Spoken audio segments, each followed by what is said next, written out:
O nosso texto de hoje está no livro do profeta Daniel, no capítulo 1. Daniel, capítulo 1. Nós vamos ler os primeiros 4 versos. Daniel, capítulo 1, versos de 1 a 4. Hoje nós vamos usar muito a nossa Bíblia. Se você tem ela aí, por favor, permaneça com ela, porque a gente vai ler bastante da Bíblia hoje. Daniel 1, a partir do verso 1, diz o seguinte: no ano 3º do reinado de Jeoaquim, uma sugestão de nome aí, se você não tem um filho ainda, quando for ter, Jeoaquim, um nome bonito. No 3º ano do reinado de Jeoaquim, rei de Judá, veio Nabucodonosor, rei da Babilônia, a Jerusalém, e a sitiou. O Senhor lhe entregou nas mãos a Jeoaquim, rei de Judá, e alguns dos utensílios da casa de Deus. A estes levou-os para a terra de Sineá, para a casa do seu Deus, e os pôs na casa do tesouro do seu Deus. Disse o rei a Aspenaz, chefe dos seus eunucos, que trouxesse alguns dos filhos de Israel, tanto da linhagem real como dos nobres, jovens sem nenhum defeito, de boa aparência, instruídos em toda sabedoria, doutos em ciência, versados no conhecimento e que fossem competentes para assistirem no palácio do rei e lhes ensinasse a cultura e a língua dos caldeus. Esse texto que nós estamos lendo é um daqueles textos tristes que há na Bíblia. A Bíblia tem alguns textos que são muito tristes e este é um destes, porque esse texto está falando da derrota do povo de Deus. O povo de Deus, que era o povo de Israel, nessa época estavam reduzidos apenas ao reino do sul, a Judá.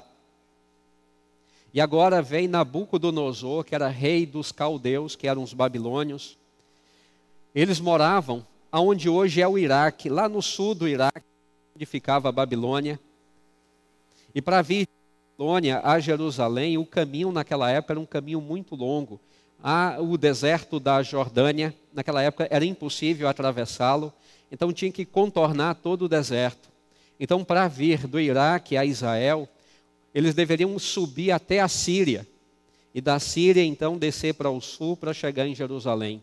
Esse era um caminho longo, um caminho de 1.600 quilômetros. Então, Nabucodonosor veio lá de Babilônia, 1.600 quilômetros, até chegar em Jerusalém. E, como nós vimos ali, fala que ele derrotou o rei Jeoaquim, saqueou todos os tesouros que havia em Jerusalém e ainda levou um grupo de rapazes como escravos para Babilônia. E esse texto, então, é um texto que fala de derrota. Agora, o interessante nesse texto é que fala que Deus teve uma parte decisiva. E vocês viram? Diz assim, Deus entregou. Então, parece que Deus é o vilão da história. Então, vem um inimigo de tão longe, aqui está o povo de Deus. Deus estava ali para protegê-los, mas pelo que a gente lê no texto, parece que Deus não apenas não protegeu, como ainda foi uma parte ativa em entregar. Como nós podemos entender isso? Como podemos compreender quando Deus não apenas não protege, mas ainda entrega o seu povo na mão do inimigo? Para a gente entender o contexto histórico de tudo que aconteceu em Jerusalém nessa invasão de Nabucodonosor, precisamos ler um outro texto que amplia um pouco mais e parece que a tragédia ainda é maior. É 2 Crônicas, no capítulo 36, verso 17. O cronista aqui, ele escreve a respeito da invasão de Nabucodonosor ao reino de Judá, e especialmente à cidade de Jerusalém. 2 Crônicas, capítulo 36. A gente vai ler a partir do verso 17. 2 Crônicas, capítulo 3, a partir do verso 17.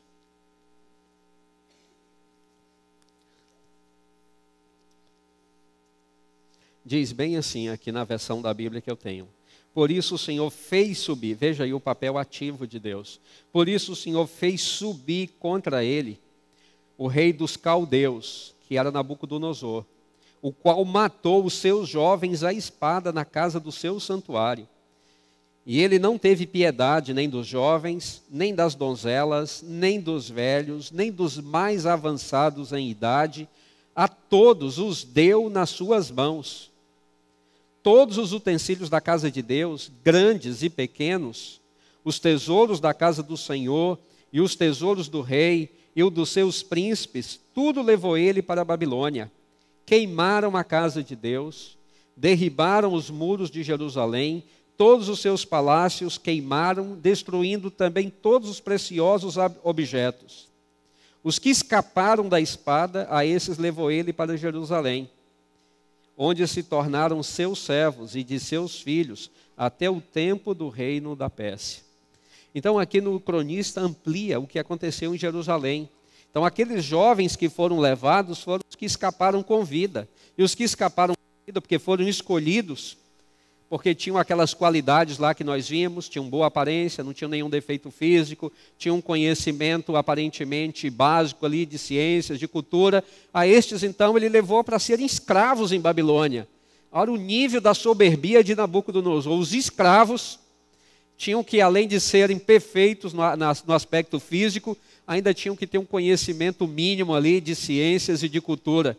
Agora, todos os outros que não preenchiam este requisito, ele matou velhos, homens e mulheres, jovens, moças, crianças, destruiu tudo.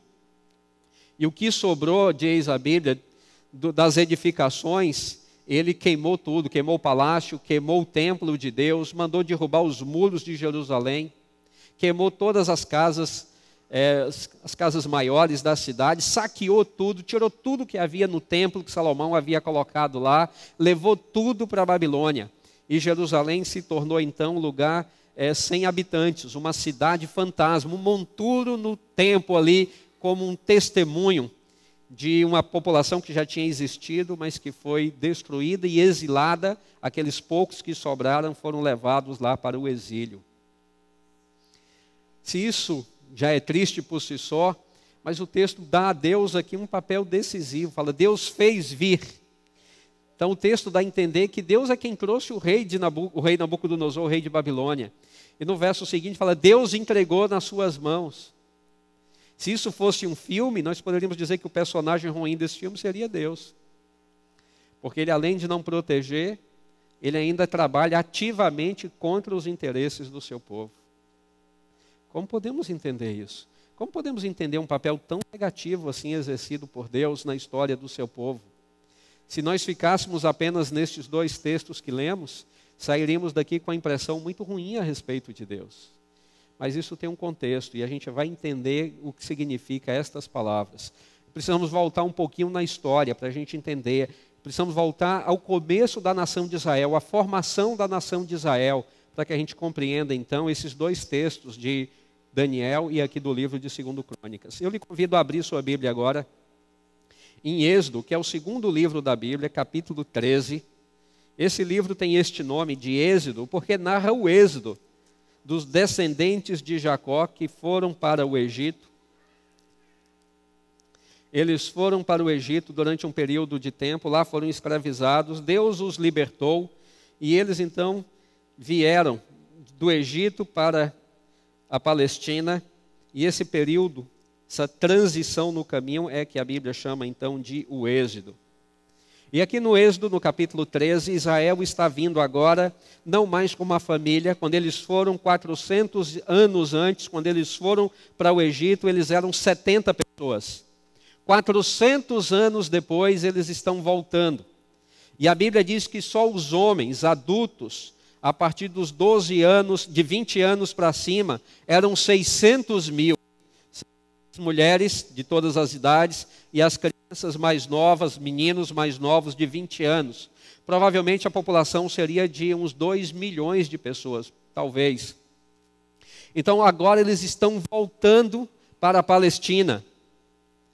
Não mais uma família, mas uma nação. E Deus agora está organizando essa nação. Eles foram escravos e agora eles eram livres, mas não sabiam viver como pessoas livres.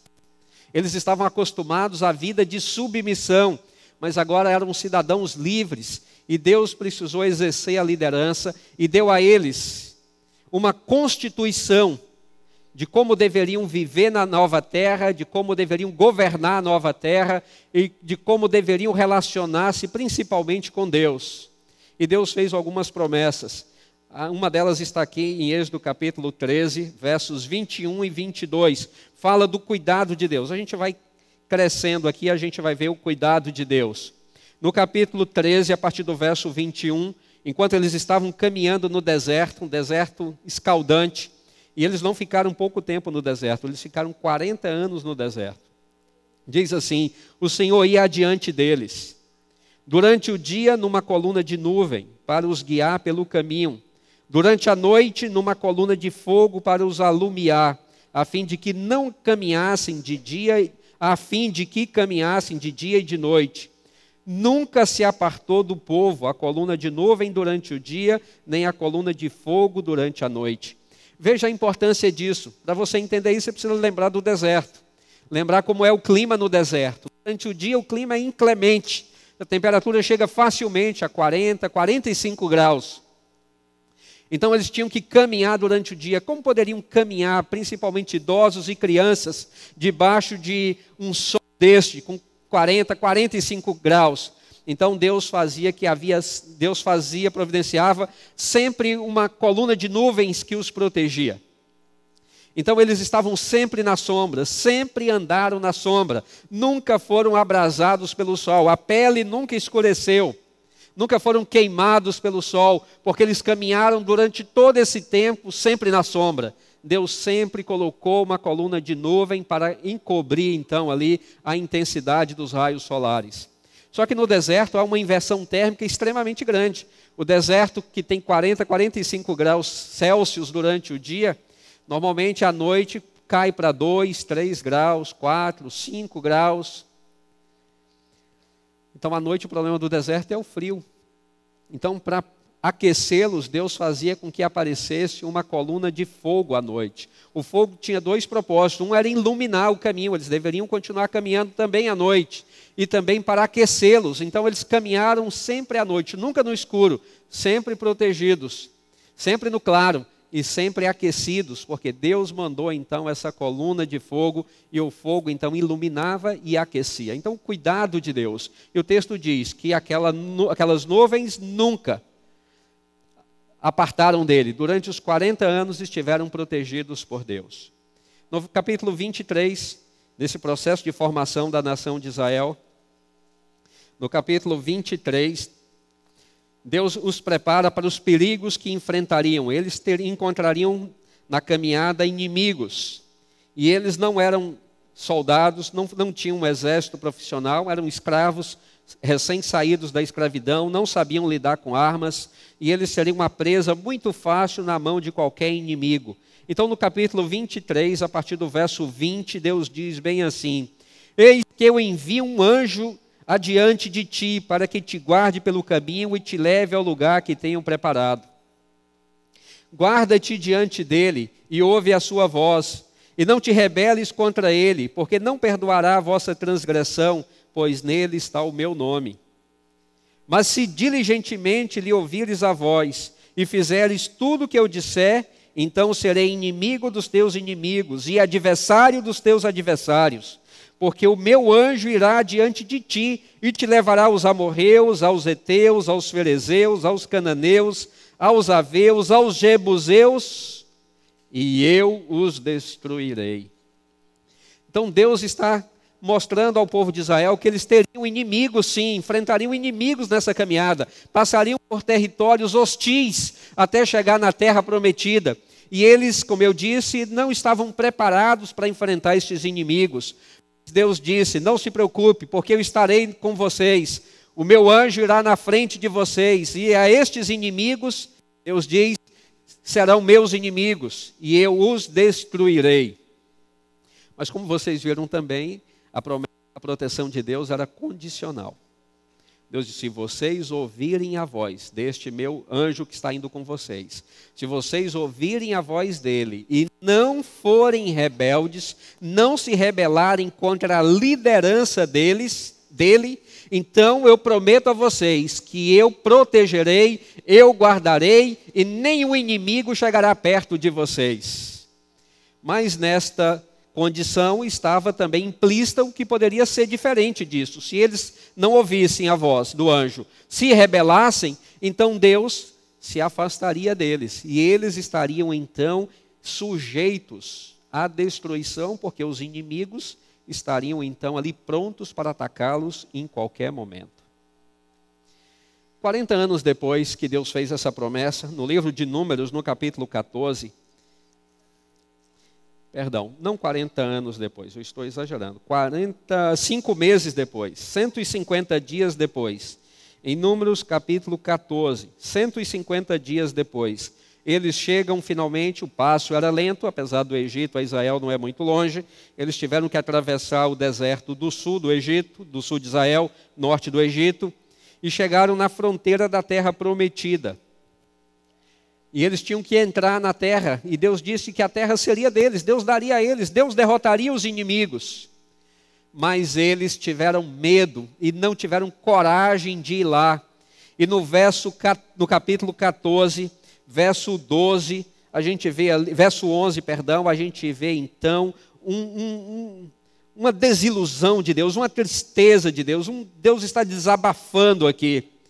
E no capítulo 14, verso 11, Deus disse a Moisés o seguinte: até quando me provocará este povo, e até quando não crerá em mim, a despeito de todos os sinais que fiz no meio dele?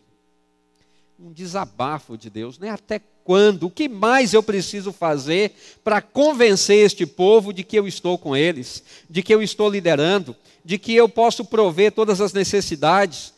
Passaram pelo deserto 150 dias, nunca faltou comida para 2 milhões de pessoas, nunca faltou água, sempre tiveram a proteção das nuvens durante o dia, a coluna de fogo durante a noite, inimigos já tinham aparecido, Deus tinha vencido os inimigos, nenhum deles havia morrido nessa caminhada aí de 5 meses, e agora eles desanimam, não querem, têm medo dos próximos inimigos, não acreditam, não querem entrar, duvidam da proteção de Deus.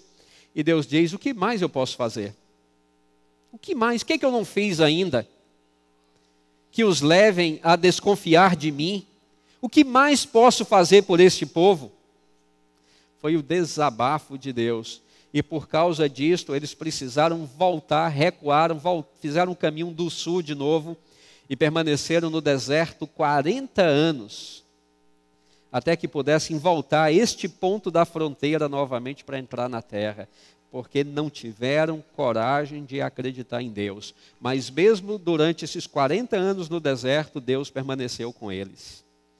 Se você tem sua Bíblia aí, volte só um pouquinho no livro de Levítico. No capítulo 26, antes deste episódio que nós lemos agora no capítulo 14 de Números, Deus tinha feito com Israel uma aliança, um acordo.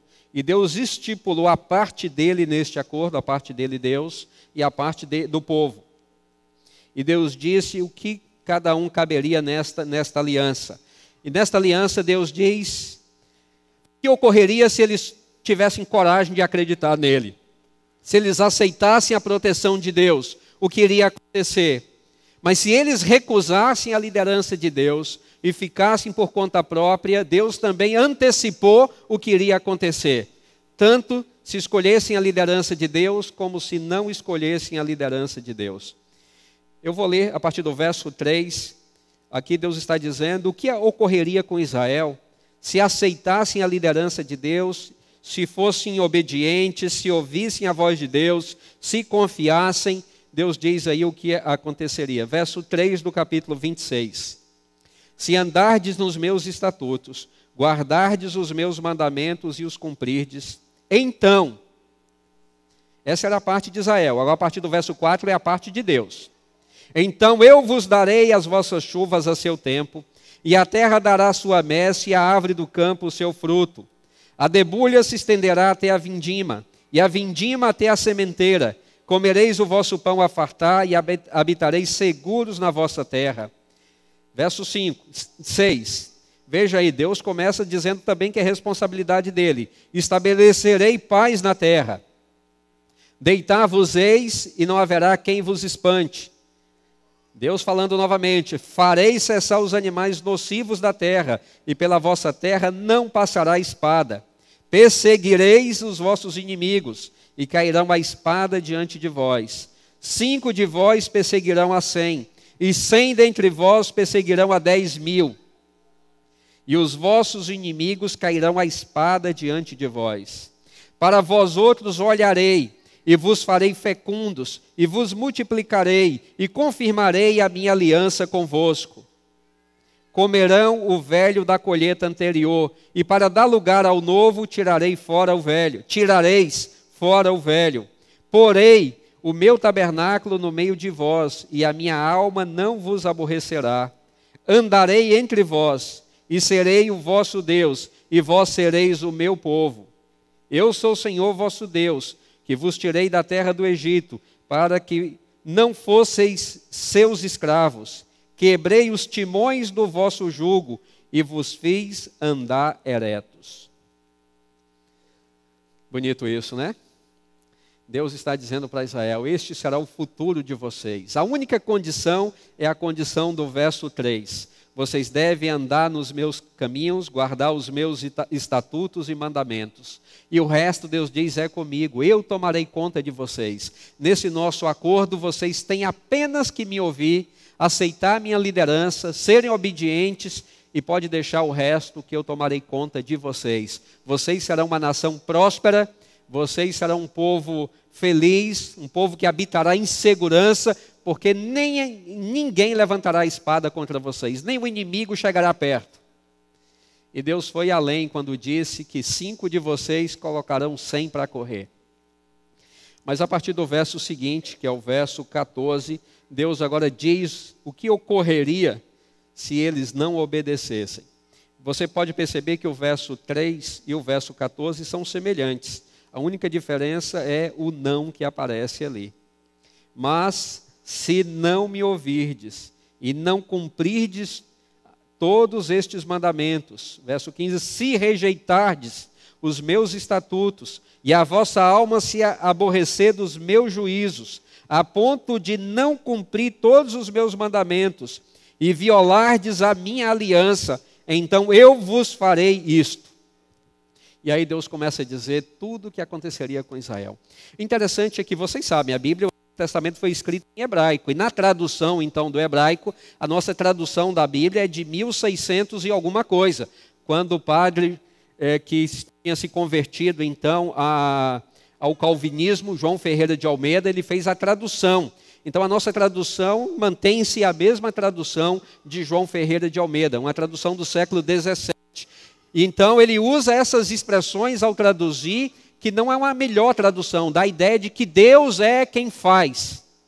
Mas o que Deus está dizendo é o seguinte: olha, eu estou aqui no meio de vocês, vocês é uma nação que está se formando, vocês são frágeis, a população é pequena. Esse microfone está falhando de vez em quando, né? Em relação a outros.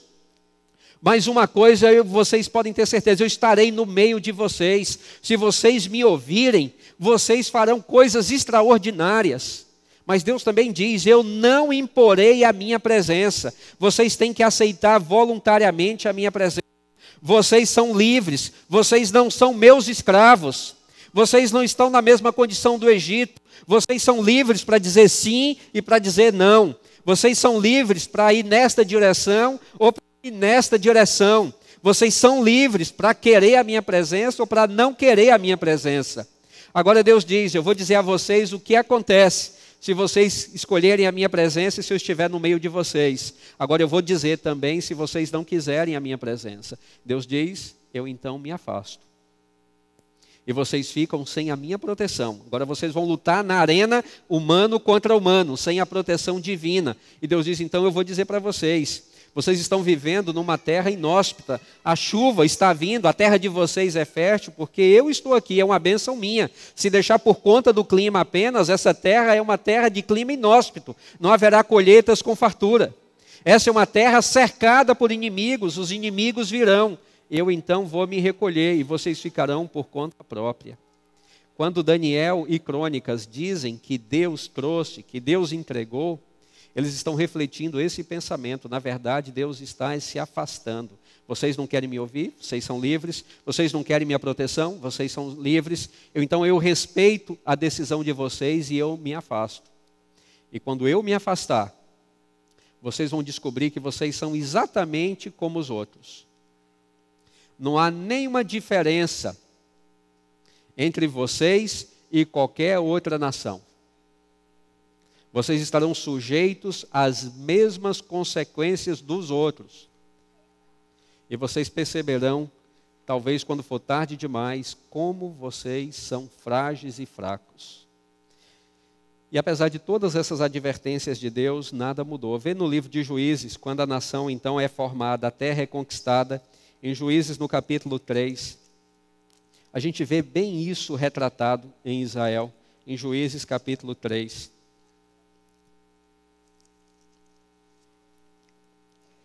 Vamos começar com o verso 7. Juízes capítulo 3, com o verso 7. Diz assim: os filhos de Israel fizeram o que era mal perante o Senhor e se esqueceram do Senhor seu Deus e renderam culto aos Balaíns e ao poste ídolo. Então a ira do Senhor se acendeu contra Israel e ele os entregou nas mãos dessa pessoa aí de nome bem complicado, rei da Mesopotâmia. E os filhos de Israel serviram a Cusã-Risataim 8 anos. Veja, eles recusaram a liderança de Deus e Deus simplesmente se afastou. E logo veio o inimigo e os dominou por 8 anos. E durante todo o capítulo do livro de Juízes, se você pode ler todos os capítulos aí, você vai ver essa história se repetindo vez após vez. Veja no capítulo 4, por exemplo, só mais um exemplo aqui. Os filhos de Israel tornaram a fazer o que era mal perante o Senhor depois de falecer Eude. Entregou-os o Senhor nas mãos de Jabim, rei de Canaã, que reinava em Azor. Císera era o comandante do seu exército, o qual então habitava nesse lugar de nome complicado aí. Verso 3, clamaram os filhos de Israel ao Senhor, porquanto Jabim tinha 900 carros de ferro, e por 20 anos oprimia duramente os filhos de Israel. Então a história se repete vez após vez, vez após vez, vez após vez, até que finalmente chegamos lá no período de Daniel. O período de Daniel é quando Israel está no seu apogeu. Davi tinha sido rei extremamente fiel a Deus, Israel prosperou como nunca. Depois de Davi veio Salomão, nos primeiros anos do reinado dele, Israel ainda foi muito além, porque Salomão também era fiel a Deus. Mas Salomão, ele desviou do caminho dele. Chegou um momento que ele ficou extremamente orgulhoso de tudo que Deus havia dado a ele, e ele esqueceu de Deus. E agora veio depois dele uma sucessão de reis. Alguns eram fiéis a Deus, Deus dava paz. Alguns eram infiéis, Deus se retirava. Porque Deus nunca impõe a liderança dele. Você aceita, Deus promete: estarei com você, estarei no seu meio, eu lhe abençoarei. Você não quer, eu respeito a sua decisão. Com tristeza eu me afasto e você fica por conta própria. Agora as consequências são sempre trágicas, são sempre tristes. E finalmente, quando chega nesse período da história, Deus havia alertado, mandado profeta após profeta, Isaías, tantos outros profetas tinham vindo, alertado o povo de Israel. E por último veio o profeta Jeremias com a última mensagem, e o povo de Israel recusou a mensagem de Jeremias. Então Deus, com muita tristeza, se afastou e deixou Israel por conta, Judá por conta. E não demorou muito, apareceu Nabucodonosor e fez toda essa tragédia que nós vimos aí. Eu acho que você já entendeu aonde eu quero chegar, né? Quando a Bíblia diz que Deus entregou, na verdade está falando do afastamento de Deus. Deus dá um passo atrás e deixa a pessoa por conta. Então isso que aconteceu com Israel, como nação, aconteceu com indivíduos também. Eu tinha preparado um indivíduo para falar dele, mas o tempo não nos permite mais, que é Saul. Saul é um exemplo bem clássico na Bíblia, uma pessoa de quem Deus se afastou, por escolha de Saul. Na verdade, ele se afastou de Deus. Deus respeitou a decisão dele e Deus deu um passo atrás. E Saul, então, a vida de Saul é uma tragédia. A forma como ele terminou vivendo depois dali, quando Deus se afastou, e a forma como ele morreu, é uma história trágica, porque ele se afastou de Deus. Agora a história mais triste de todas é uma segunda derrota de Jerusalém. E eu lhe convido para ler comigo em Lucas, no capítulo 19.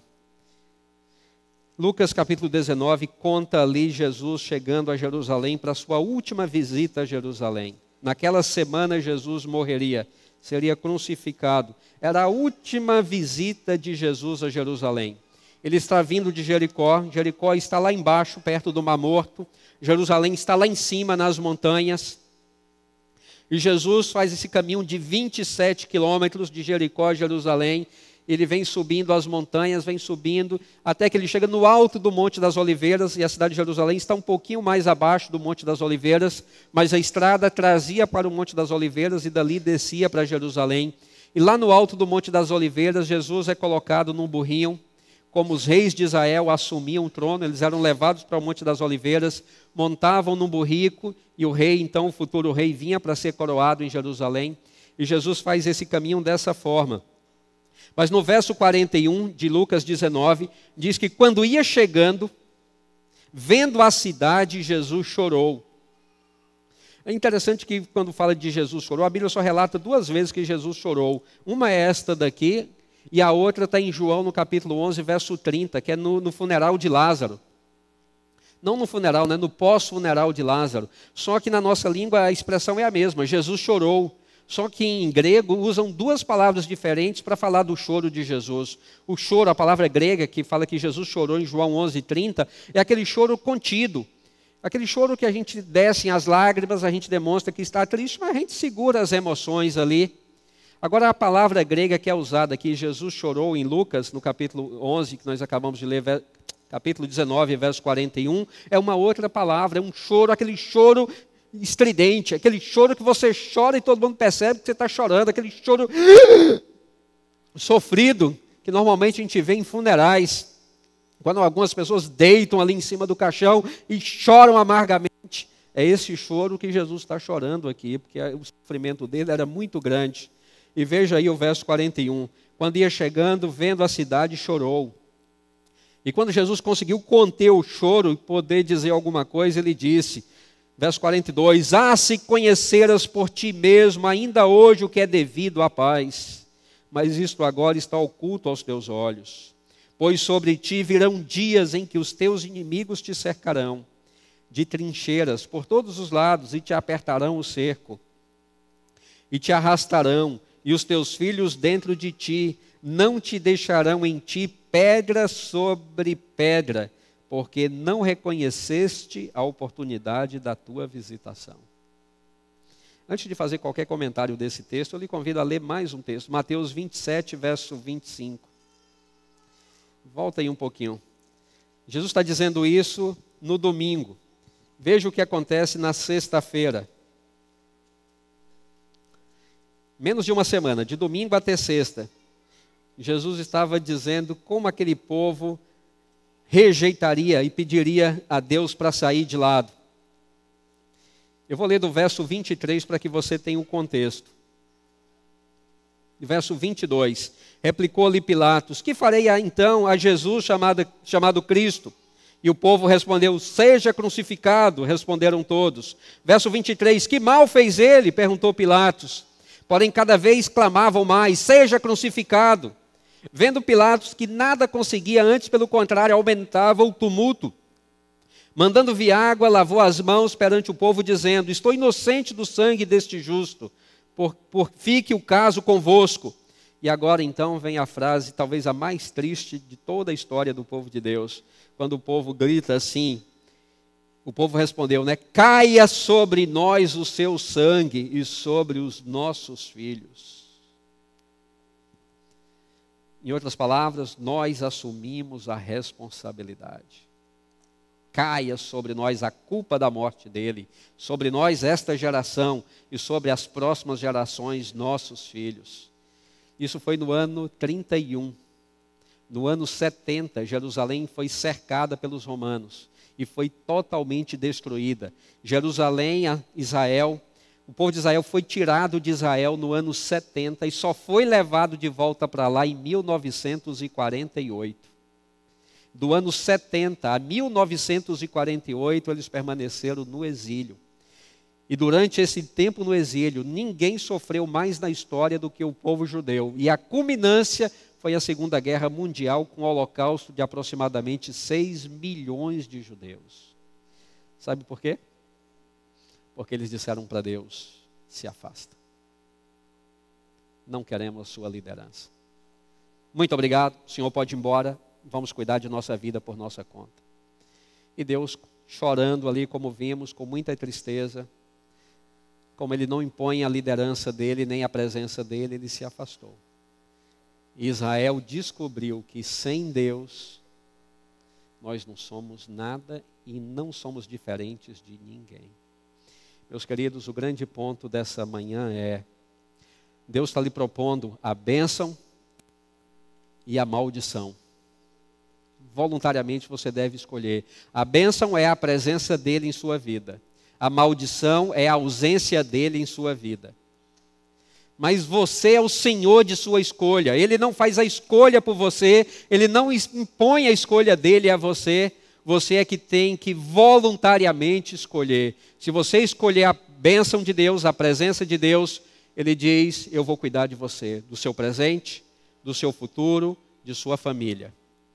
Se você não quer, Deus com lágrimas nos olhos se afasta. E você descobre que você não é diferente de ninguém. Mas pior do que isso, o inimigo de Deus está sempre presente. Quando Deus se afasta, o inimigo de Deus entra para lhe massacrar, porque sabe de sua ligação com Deus. A escolha você tem que fazer. Como diz aquele hino famoso de nosso cenário: meu amigo, hoje tu tens a escolha, vida ou morte, qual vais aceitar? Que Deus lhe dê a sabedoria de escolher a presença de Deus. Porque sem a presença de Deus, nós estamos fadados ao sofrimento e à morte eterna. É apenas a presença de Deus em nossa vida e na vida de nossa família que pode trazer bênção. Sem a presença de Deus, nós estamos irremediavelmente perdidos. E nós dizemos não para Deus, nem sempre com nossas palavras. Às vezes podemos nos enganar em nossa mente e nosso coração, achando que estamos com Deus. Mas nossas atitudes, nossos atos, aquilo que fazemos no dia a dia, é que demonstra se realmente estamos ou queremos a presença de Deus em nossa vida ou não, se estamos com Deus e não. Quando nós escolhemos desobedecer, estamos dizendo para Deus: muito obrigado, não queremos a sua presença em nossa vida. Que Deus lhe dê a sabedoria de escolher corretamente. Amém. Eu vou convidar aqui a Nayori, ela vai cantar uma música especial para encerrarmos.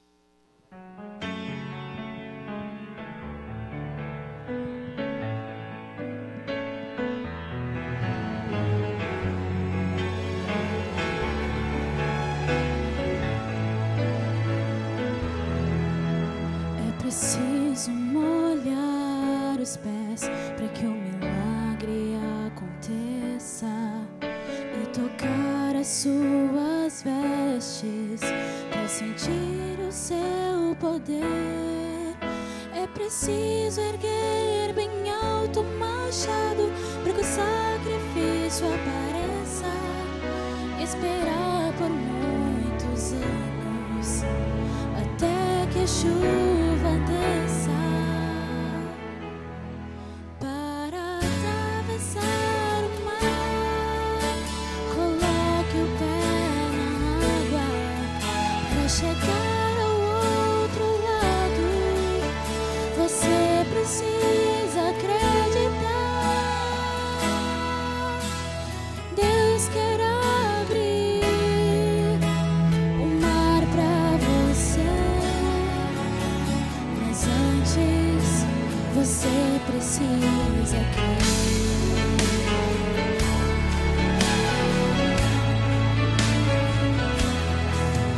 É preciso mergulhar a 7ª vez e clamar mais alto que o mundo, para então voltar a ver. É preciso crer na cruz para tornar-se um novo ser e esperar só mais um pouco até ver Jesus descer. Para atravessar o mar, coloque o pé chegar ao outro lado, você precisa acreditar. Deus quer abrir o mar pra você, mas antes você precisa crer. Se for impossível achegar-se a Deus, só pela fé os seus pés irão tocar terra firme no meio do mar.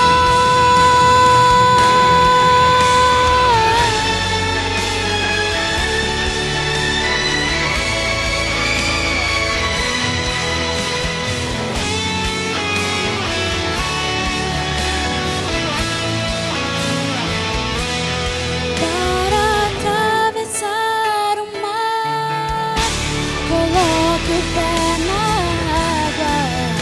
Para chegar ao outro lado, você precisa acreditar. Deus quer abrir o mar pra você,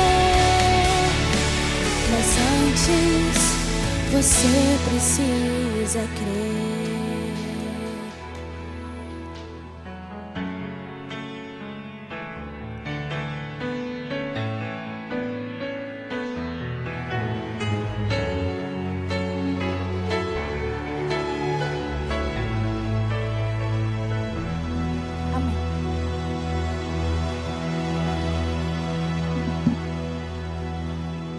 Como a música diz, é preciso entrar na água para dar esse passo decisivo para começar uma nova vida. E hoje nós temos uma pessoa aqui que resolveu dar este passo, entrar na água, para dizer para Deus, para os amigos, para a igreja, para o universo inteiro, que ele escolhe Jesus, ele quer viver sob a liderança de Jesus. Eu vou convidá-lo para vir aqui. Fagner Gil Antunes. Para algumas pessoas talvez seja uma surpresa que ele será batizado hoje. Mas aqui está o Fagner. O Fagner é um jovem de valor. Deus deu a ele muitos dons e talentos. E ele certamente vai exercê-los aqui para a glória de Deus em nossa igreja. Mas eu imagino que para algumas pessoas hoje é uma surpresa o seu batismo, né? Principalmente para a esposa, para a Débora. Aonde está a Débora? Ah, está ali. Débora, você pode vir aqui, ficar aqui pertinho? Gostaríamos de ver você aqui. Se você puder trazer a Sophie também, ali está.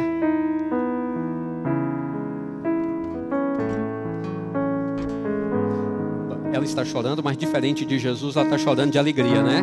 Não é de tristeza. A gente também chora quando a gente está feliz. Aí, a Débora esteve ansiando por esse momento. Quarta-feira ainda brinquei com ela. Eu já sabia, viu, Débora? Eu estava só brincando com você. Eu já sabia que seria hoje. Mas aí está, para sua alegria, Débora, temos o Fagner aqui hoje no tanque batismal. Quantos da igreja estão felizes com a decisão dele? Olha aí, Deus seja louvado. Deus seja louvado. Tem mais algum familiar seu aqui? A mãe do Fagner está aqui também, a sogra, o sogro, os demais familiares mais próximos. Podem vir aqui, ficar aqui pertinho da gente? É um momento tão importante esse.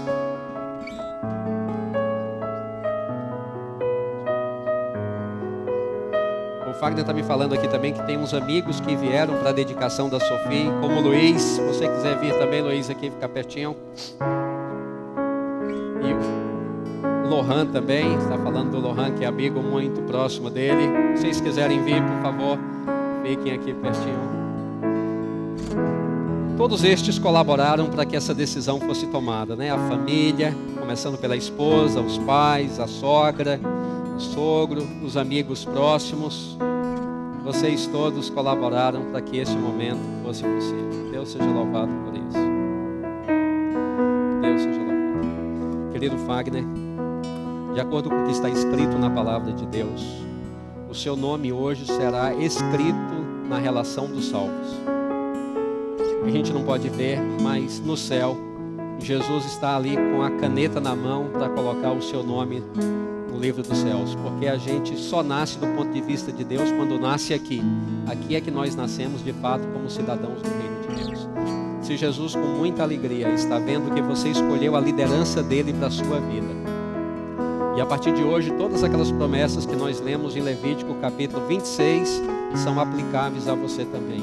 Ele diz que vai lhe abençoar, vai lhe guardar, vai lhe fazer prosperar nas suas atividades da vida, porque essa é a promessa do Senhor. E eu, Wagner, como seu amigo e seu pastor, com muita alegria, atendendo a ordem de nosso Senhor Jesus Cristo, como ministro do Evangelho, neste momento o batizo, em nome do Pai, em nome do Filho e em nome do Espírito Santo. Amém.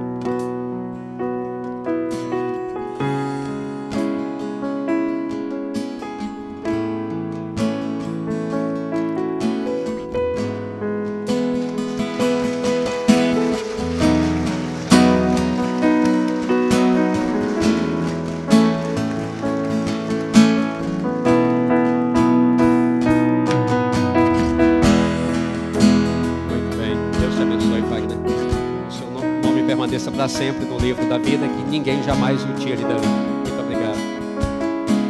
Amigos, aqui hoje é possível que nós temos um grande grupo de pessoas que já conhecem a Jesus, ama a Jesus, mas talvez não tenha feito ainda uma decisão mais, se vocês quiserem sentar, podem ficar à vontade, mas não fizeram uma decisão ainda de pedir a Jesus que lidere a sua vida. Você gostaria de entregar a sua vida hoje a Jesus, dizer: Senhor, eu quero que o Senhor seja o líder da minha vida, quero tê-lo comigo, para que o Senhor possa me guardar do inimigo, de todos os males, e que eu receba a tua bênção como o Senhor quer me dar. Eu também quero começar uma nova vida com o Senhor através do batismo.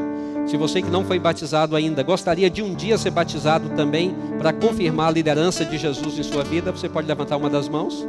Se nós temos alguém aqui, temos ali, olha só, várias pessoas levantando as mãos. Louvado seja o nome do Senhor por isso. Glorificado seja o nome de Deus. Está aqui o João Pedro também ali. Vários, Deus seja glorificado. Crianças, jovens e adultos estão levantando a mão. Nunca percam este ideal de um dia nascer no reino de Deus aqui no tanque batismal. E não adie. Queira a liderança de Jesus na sua vida o mais rápido possível. Porque é uma tragédia viver mais um dia sem a liderança de Jesus em sua vida. E Ele só pode liderar a sua vida a partir do momento em que você nascer no reino dEle. E nós nascemos no reino dEle exclusivamente através do batismo, como o Wagner fez nesta manhã.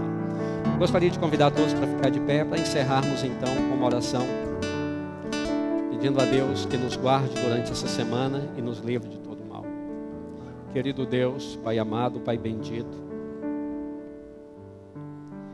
muito obrigado por saber que o Senhor tem anseio de nos liderar, de nos proteger durante o dia, como o Senhor fez com Israel, de nos proteger à noite, como o Senhor também fez com Israel.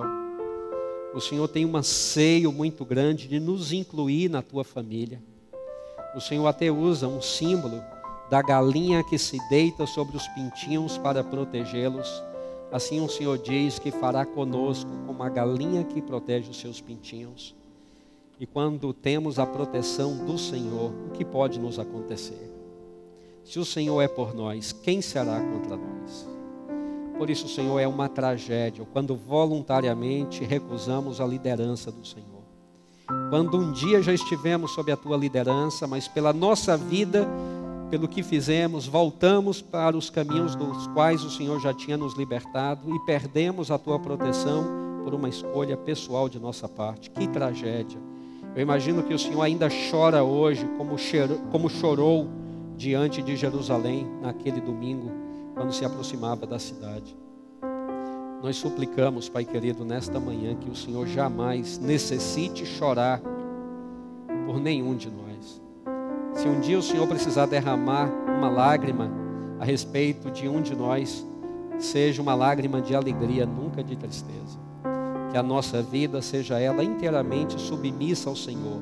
Não uma servidão por medo, não uma servidão obrigados pela força, mas uma servidão voluntária em amor, em resposta a tudo que o Senhor já fez por nós. Por favor, esteja conosco sempre. O Senhor viu que várias pessoas levantaram a mão aqui nesta manhã, dizendo que querem ser batizadas também. Ó Deus bendito, que o Senhor tenha a alegria de escrever o nome de cada uma delas no teu livro também. Que eles permaneçam para sempre na lista dos salvos. Então nós pedimos que essas pessoas, pelo trabalho do Espírito Santo na vida delas, que elas tomem essa decisão o mais rápido possível, para que elas sejam incluídas também na proteção do Senhor.